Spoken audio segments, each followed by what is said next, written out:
The most recent crypto crash is fake. That's right. This is a fake crash. I am going to be talking about exactly what's happening right now and just how these big institutional players and these big names, even around crypto, are going against every single retail investor. That's right. When you are losing money, they are making money because they are actively targeting leverage positions. They're trying to shake you out. They want you out. They don't want you making money. This is a very common thing whenever you are looking at any significant market out there. That's why even when we go back to gold and silver pumping recently, I talked about it for weeks on end. I said, listen, these markets are heavily manipulated by the biggest names that you know. JP Morgan, Bank of America, all of these big banks. You go and look up SEC records. Every single one of those banks, I guarantee you, almost every single one of them, they have paid a fine in the past for manipulating the metals markets. JP Morgan is definitely one of the big names on those lists paying fines for market manipulation. So I question, do you honestly think that these big players are not manipulating a market that is fully unregulated, that pretty much has no repercussions for manipulation? This is why when we start to see all of these big names jumping in, Wall Street, the government, the institutional players, without regulations, that comes with a ton of manipulation. The market has slightly jumped up a bit. We're starting to have a slight sell-off yet again. Bitcoin is back under 70K. Fear and greed still sitting at about roughly 8. Earlier yesterday, or pretty much 2 days ago now, we were sitting at about roughly 5. We're back to 8. We are still in extreme fear, and most people are still pretty negative out there. There's pretty much no bullish outlook on crypto.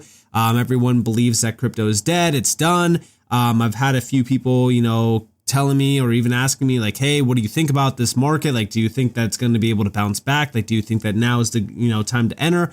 I will say this. I think that the best time to enter every market, doesn't even have to be crypto, is when you are starting to see fear. You're starting to see people, saying like, oh, I'm done. I'm capitulating. I'm out of this market. I'm done dealing with this type of nonsense. I'm stressed out about this.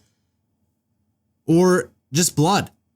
Seeing things in the deep red, 20% swings, 30% swings, 40% swings. Like, think about Bitcoin, right? So, I was looking at Bitcoin earlier today because I was like, looking at this on the 24-hour span, like we just witnessed, let's just go back the 2 daily candles prior to the current one. We saw a 14.74% drop on Bitcoin. That's equivalent to 10.7K. Okay. And the total drop was a little bit more, right? Going into the next day, it was about a $13,000 drop on Bitcoin of almost 18%. Now, we did have a slight rally off of the lows. Bitcoin was, jumping about almost 20% in one single daily candle. 11.6K added to the price of Bitcoin. These are major price swings. This is how fast this market can move. However, when we think about that, right? How low is Bitcoin compared to its previous all-time high? Well, all-time high, current price action, about a 30.5% drop. The total drop here was almost 40%. And that's not even to the all-time high. That's just the prior high. The all-time high itself, we're talking almost 53%. To our current price level, it's a 46% drop. That's how oversold this market is right now. I would argue that the best time to buy is when you are seeing massive swings like that. Now, the main thing that I'm looking at right now when it comes back to Bitcoin, on the 4-hour, I want to see us flip 74.8K. This is kind of in line with, our prior lows back here in April of 2025. So flipping that will definitely be a big moment. And if we can manage to close on the daily above that, that will be, a great opportunity for us to spot strength on Bitcoin yet again. Until then, we need to be cautious with any sort of bounce because this could be a dead cat bounce, which is why when we are starting to buy, when we are down like, 30, 40%, although yes, we could be chasing a falling knife, it's better to buy when things are down 40, 60% than buy when things are up, 40, 60%. So I would be a buyer today. I was a buyer yesterday as well.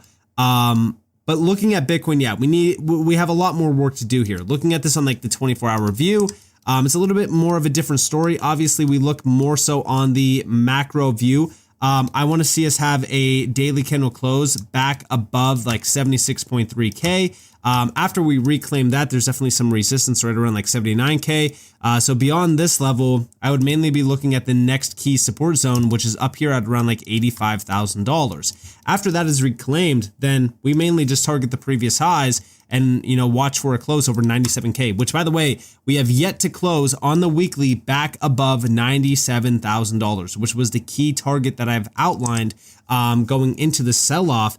Because again, we needed to get that close in order for Bitcoin to regain strength and momentum, but we just never got that, which is what led us to having this massive breakdown. But is there a deeper story behind this? Is there institutional players and is there Wall Street players that are causing this massive sell-off on Bitcoin, which is also, causing a massive sell-off on, XRP. I mean, XRP, we got to think about it like this.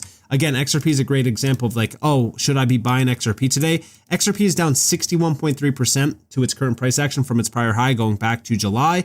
The total wick here, almost 70%, 69%, down $2.50. Like it's crazy, but most of these altcoins are decimated right now. So I would be a buyer today for a lot of these altcoins, for a lot of the market out there, because again, I just feel as if we are closer to the bottom than what most people assume. Now, the main reason why a lot of this price action has happened and why this crash has happened, we kind of go back to October 10th, which we talked about it, right? Binance is definitely a big player in that. But I also think that it goes a little bit deeper than that. We go over here recently to February 6th. This is from Coin Bureau. Crypto ETFs bleed $500 million as institutional selling intensifies. US spot Bitcoin ETFs shed $430 million, led by BlackRock's IBIT, with $175 million in outflows, while spot Ethereum ETFs lost another $80 million, extending the market's downside trend. Now, is this institutional player selling? Not exactly. Again, when we think about like when we witnessed inflows or even outflows of the ETF products, everyone was like, all right, that's it. BlackRock's buying or selling. Not exactly. This is clients utilizing these ETFs and selling or buying. But I do think that institutional sell pressure was definitely there. That heightened the drop. We'll go over that here in a moment. But the ETFs did just hit another massive record. BlackRock's Bitcoin ETF hit $10 billion in trading record during the market drop. And again, records being broken also shows you how much demand there is for some of these products. But if we're looking at this, the ETF traded over 284 million shares, with its price dropping 13% to around $36 amid Bitcoin's fall from $73,100 to $62,400 and sharp declines in silver and gold. On-chain moves involved BlackRock sending Bitcoin to Coinbase for routine ETF processes, not direct selling. Theories point to a Hong Kong hedge fund's leveraged bets unraveling due to yen carry trade unwind and Fed chair speculation. Though these remain unverified, IBIT's assets still exceed $56 billion. Now, let's talk about a few things. I saw a post from someone in the XRP ecosystem, which is from Remy Relief X, and I do agree with this post. He said, let me summarize it for you. Institutions never got in and are now thirsty for the 2017 prices. There's definitely a lot of institutional players that were not a part of crypto. There's a fehew that have been in crypto for a very long time that also manipulated crypto. JP Morgan's a good name. Manipulators are making it happen for them. However, here's the beautiful part. These greedy individuals want to buy as cheap as possible and sell as high as possible. So just as they manipulate down to low prices, they'll manipulate up to insanely historic prices. Well, wait. And yes, this is true. They will manipulate it both ways. Now, with Binance recently just purchased $235 million worth of Bitcoin for its Seifu fund. The previous times that Binance purchased Bitcoin like this, it did lead to Bitcoin expanding rapidly to the upside. The interesting thing about Binance buying, though, is that Binance was recently a big seller. Even recently in the market, like as of today, they were a big seller in the market, causing yet again another price unwind. Here we have Binance being one of the largest players down here, selling well over 190 million. Also, by the way, Bybit, another big player, selling over $111 million. Again, Binance is always a big player. We have over here from Castillo Trading, no surprise that Bitcoin bottomed at the exact moment that Binance started to spot bid again. And yeah, if we look here, let me open this up in a new tab. So Binance in yellow, they were one of the largest sellers. They sold well over $730 million. This is wild. So if we're thinking about this, Binance was dropping $1 billion nearly on that sell-off. They were one of the key players to unwind the sell pressure, because if we go over here to the initial dropping point of Bitcoin, we could see it up here in yellow. Yeah, Binance was one of the key players here that were selling. And it did reach about roughly $2 billion, which is insane. So yeah, Binance was a key player in causing this sell-off. Now, can we just blame Binance? Not exactly. I think that the big issue was also large accounts fudding the recent Binance announcement. We have over here, so many people are closing their Binance accounts that it is causing a withdrawal crisis. Get your funds out of Binance. So everyone started to say, all right, that's it. We need to get out of Binance. It was very similar to FTX. And that also caused this massive sell-off, because that got posted on the 3rd. Okay. Now on the 3rd, we were trading at about roughly 78K or so.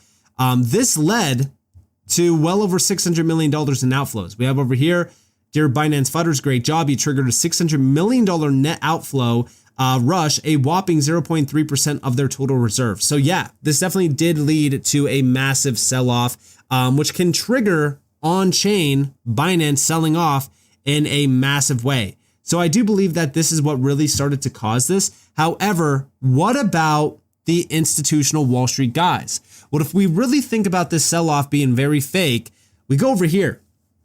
So big shout out to Arthur Hayes for this. Again, this is the co-founder of BitMEX. We have here Bitcoin dump, probably due to dealer hedging off the back of IBIT structured products. I will be compiling a complete list of all issued notes by the banks to better understand trigger points that would cause rapid price rises and falls.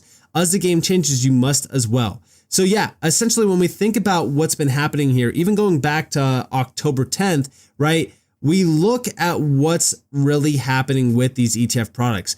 It's very similar to any market that you have, like paper trading, right? It's how they manipulate markets. It's how the big players get rich while retail gets completely, squashed. This is yet again another game being played. Just like Arthur is saying here, as the game is changing, yeah, you must as well. We now have a ton of these ETF products. A lot of these ETF products, they don't affect the spot value the way that you want, but we will have trigger points that could cause rapid price rises and falls. Very similar to, let's go back, very similar to October 10th, which basically broke Bitcoin. It broke crypto. This is a very big concern. Now, at the same exact time, let's hear from an institutional player himself, which is Hunter Horsley, the CEO of Bitwise. The state of affairs in 2026. Crypto natives and OGs are worried and selling because price is down despite having lived through a decade of similar moments. Institutions, wealth managers, and investment professionals are delighted that they could finally buy in at a price they missed 2 years ago, 50% lower than 4 months ago. This is the key factor here. How do they, get to buy? Is they just waiting for the market to dump out?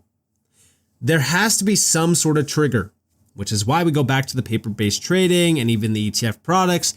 Yeah, it seems as though there's definitely some big players at hand here causing these sell-offs so that the big players can enter in with size that, they wanted to get in at lower levels that they are just not able to do at the current price action. So they need to have these manipulators manipulate the price. And it goes both ways, right? Let's go back to that post, right? I love this post from the Real Remy Relief, because when we think about what's happening here, everyone will say manipulation when things are going down, but they think that it's just like common price action when things go up.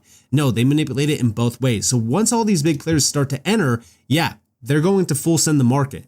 Volumes on ETFs are 3 to 4x normal today as natives sell their Bitcoin and investment professionals buy. Alas, it is what it is. And yeah, they were buying the blood. That's also why I said that this is how institutions make money. They buy when retail surrenders. Today, the sentiment is somehow even worse than it already was. We were already in a bearish phase of the cycle before this move. Now the sentiment is getting increasingly negative with some OGs even capitulating. This isn't some new type of price action we aren't used to seeing. I just stated this the other day too in a video. Our typical pullbacks mid-cycle are around 50% plus, and our current pullback is about 52.5%. I would argue that this feels very similar to the summer of 2021, but it's hard to compare this cycle to any other cycle. Time frame wise, price reaction wise, everything is so different, which would mean the bear cycle side would be different too.